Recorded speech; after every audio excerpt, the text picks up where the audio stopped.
श्री गणेशाय नमः. श्री स्वामी समर्थ. आज आपण चौथ्या खंडातल्या उत्तरकांडाचा 27वा सर्ग वाचूया. परत ते वेळी दुरात्मा रावण मोठ्या आनंदात होता. त्याने मार्गातल्या अनेकानेक नरेशांच्या, ऋषींच्या, देवांच्या आणि दानवांच्या कन्यांचे अपहरण केले. तो राक्षस ज्या कन्या किंवा स्त्रिया दर्शनीय रूप सौंदर्याने युक्त असे पाही, त्यांच्या रक्षक बंधुजनांचा वध करून त्यांना विमानात डांबून ठेवीत असे. अशा प्रकारे त्याने नाग, राक्षस, असुर, मनुष्य, यक्ष आणि दानवांच्या देखील खूपशा कन्यांना पळवून विमानावर चढविले. त्या सर्वांनी एकत्रच दुःखी होऊन डोळ्यातून अश्रू वाहविण्यास सुरुवात केली. शोकाग्नी आणि भयातून प्रकट होणाऱ्या त्या अश्रूंचा एक एक थेंब तेथे आगीच्या ठिणगीसारखा भासत होता.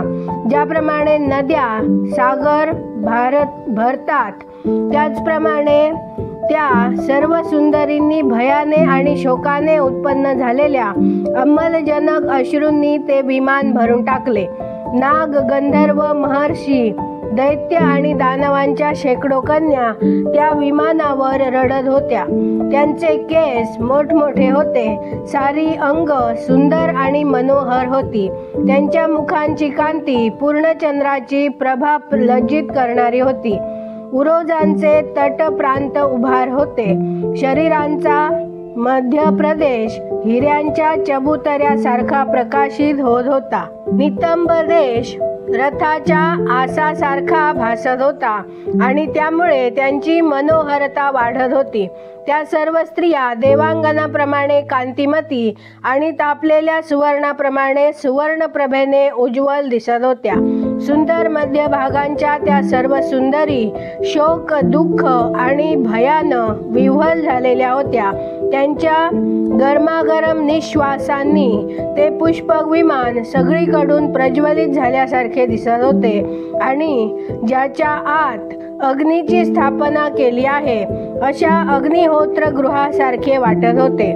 दशग्रीवाच्या बंदिवासात पडलेल्या त्या शोकाकुल अबला सिंहाच्या पंजात सापडलेल्या हरिणीप्रमाणे दुःखी झाल्या होत्या. त्यांची मुखे आणि नेत्र यावर दीनता पसरली होती. त्या सर्वांचे वय 16 वर्षांच्या आसपास होते. कोणी विचार करीत होती, हा राक्षस मला खाणार आहे का? तर कोणी अत्यंत दुःखाने आर्त होऊन त्या चिंतेत पडली होती की काय हा निशाचर मला मारून टाकील.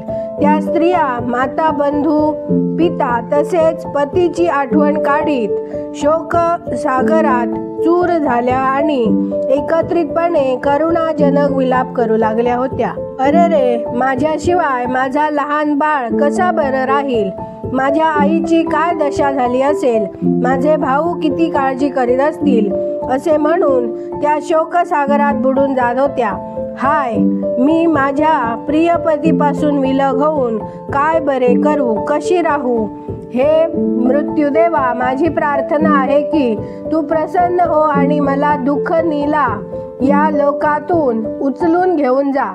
पूर्वजन्मी दुसऱ्या शरीराद्वारे आम्ही कोणतं असं पाप केलं होतं की ज्यामुळे आम्ही सर्वांच्या सर्वजणी दुःख पीडित होऊन शोकसमुद्रात कोसळलो आहोत. निश्चितपणानं यावेळी आम्हाला आपल्या या दुःखाचा अंत होत नाही असंच दिसतं आहे. अहो, या मनुष्य लोकाचा धिक्कार असो. याहून मोठा अधम दुसरा लोक नसेल. कारण इथं या बलवान रावणानं आमच्या दुर्बल पतींना ज्याप्रमाणे सूर्यदेव उगवल्याबरोबर नक्षत्रांना अदृश्य करून टाकतो तसंच नष्ट करून टाकलं आहे.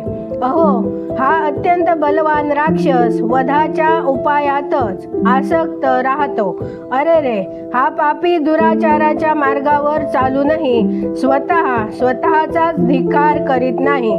या दुरात्म्याचा पराक्रम त्याच्या तपस्येला सर्वथा अनुरूप आहे. परंतु हा परस्त्रीवर जो बलात्कार करीत आहे तो दुष्कर्म त्याच्या योग्य कदापि नाही. हा नीच राक्षस निशाचर परस्त्री बरोबर रमण करतो म्हणून स्त्रीच्या कारणानच या दुर्बुद्धी राक्षसाचा वध होईल. त्या श्रेष्ठ सती साध्वी नारी जेव्हा असे बोलल्या तेव्हा आकाशात देवांनी दुंदुभी वाजविल्या आणि तेथे पुष्पवृष्टी होऊ लागली. पतिव्रता साध्वी स्त्रियांनी अशा प्रकारे शाप दिल्यावर रावणाची शक्ती घटली. तो निस्तेज झाला आणि त्याच्या मनात उद्वेग दाटला. अशा प्रकारे त्यांचा विलाप ऐकणाऱ्या राक्षसराज रावणाने निशाचरांकडून सत्कार स्वीकारून लंकापुरीत प्रवेश केला. त्याच वेळी इच्छेनुसार रूप धारण करणारी भयंकर राक्षसी शूर्पणखा जी रावणाची बहीण होती ती एकाएकी सामोरी येऊन पृथ्वीवर कोसळली.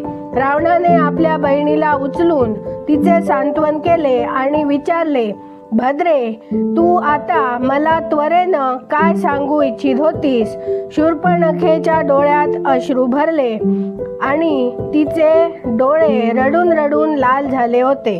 ती म्हणाली, राजन, तू बलवान आहेसच, म्हणूनच तू मला बलपूर्वक विधवा केला आहेस. राक्षस राजा, तू रणभूमीवर आपल्या बलपराक्रमानं 14,000 कालकेय नामक दैत्यांचा वध केला आहेस. बंधू, त्यांच्यातच माझे प्राणाहूनही प्रिय असे महाबली पतिदेव होते. तू त्यांनाही मारून टाकलंस.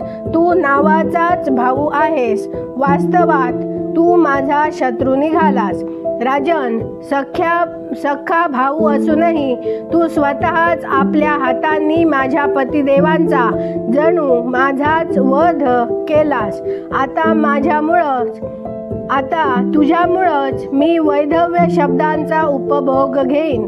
भाऊ, तू मला पितृतुल्य आहेस, माझे पती म्हणजे तुझे जावई. मग तुला युद्धात आपल्या या जावयाचं मेवण्याचं देखील रक्षण करणं आवश्यक नव्हतं काय? तू स्वतःच युद्धात आपल्या जावयाचा वध केला आहेस. काय अजूनही तुला लाज वाटत नाही? रडणाऱ्या आणि दूषणे देणाऱ्या बहिणीचे हे बोलणे ऐकून दशग्रीवाने तिचे सांत्वन केले आणि तिची समजूत घालीत तो मधुरवाणीने म्हणाला, मुली, आता रडणं व्यर्थ आहे. तू कुठल्याही प्रकारे भयभीत होऊ नकोस. मी दान, मान आणि अनुग्रहाद्वारे यत्नपूर्वक तुला संतुष्ट करीन. मी युद्धोन्मत्त झालो होतो. माझं चित्त ठिकाणावर नव्हतं. मला केवळ विजयाची धुंदी चढली होती म्हणून अविरत बाण सोडत राहिलो. समरांगणात झुंजताना मला आपला परका याचं ज्ञान झालं नाही. मी रणोन्मत्त होऊन प्रहार करीत होतो म्हणून जावयाला ओळखू शकलो नाही. भगिनी, त्याच कारणानं युद्धात तुझा पती माझ्या हातून मारला गेला. आता यावेळी जे प्राप्त कर्तव्य आहे त्याला अनुसरून मी तुझ्या हिताचं साधन करीन. तू ऐश्वर्य बलशाली बंधू खरापाशी जाऊन राहा. तुझा बंधू महाबली खर 14,000 राक्षसांचा अधिपती होईल. तो त्या सर्वांना तिथं इच्छिल तिथं पाठवील आणि त्या सर्वांना अन्न, पान तसंच वस्त्र देण्यासाठी समर्थ असेल.